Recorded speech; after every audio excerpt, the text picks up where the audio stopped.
Uma máquina de doces faz wafers de chocolate em formato de discos circulares. O diâmetro de cada wafer é 16 milímetros. Qual é a área de cada doce? Os doces são círculos e o diâmetro dado é 16 milímetros. Vou desenhar uma linha que cruza o centro. O comprimento dessa linha atravessa o círculo todo passando pelo centro e é de 16 milímetros. O diâmetro é 16 milímetros. A gente quer saber a área da superfície do doce, ou seja, a área do círculo. Quando pensamos em área, a gente sabe que a fórmula da área de um círculo é π vezes raio ao quadrado. Nos deram o diâmetro. Qual é o raio? O raio é metade do diâmetro, como pode lembrar. É a distância do centro do círculo até a borda. Vai ser essa distância, que é exatamente metade do diâmetro, ou seja, 8 milímetros. Então, onde está o raio, podemos escrever que é 8 milímetros. Essa área vai ser igual a π vezes 8 milímetros ao quadrado, que é 64 milímetros quadrados. E normalmente seria escrito π depois de 64.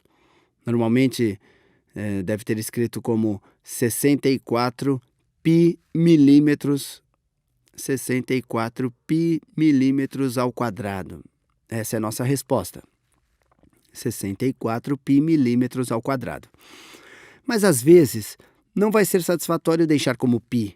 Dá para estimar de que número este resultado vai se aproximar. Eu quero uma representação decimal disso.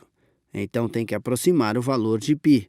A aproximação grosseira, que tende a ser a mais usada, é dizer que π é igual a 3,14. Então, neste caso, dá para dizer que é igual a 64 vezes 3,14 milímetros ao quadrado. Podemos pegar a calculadora e chegar na representação decimal disso.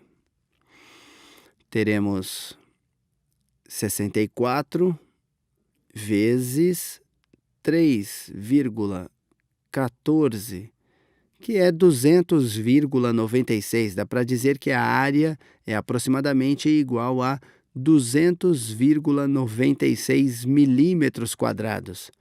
Agora, se quisesse uma representação mais precisa desse número, π, na verdade, continua a ter mais e mais casas decimais para sempre. Poderia usar a representação interna da calculadora de π, neste caso, e multiplicar por 64. E então teria que achar π na calculadora. Ele está aqui em amarelo, vou fazer isso com uma função secundária. Colocar π ali e vai ser meio diferente em calculadoras diferentes, mais 64 vezes π. Agora vamos usar a aproximação interna da calculadora de π, que vai ser mais precisa do que a que eu usei antes. Você chega em 201. Vou colocar para poder escrever. Então, 201 é mais preciso. Vou arredondar para o centésimo mais próximo, que chega a 201,06. Então, mais precisamente, 201,06 milímetros quadrados. Isso é o mais próximo da resposta verdadeira, porque a representação interna da calculadora de π é uma aproximação muito mais precisa do que a que eu usei antes.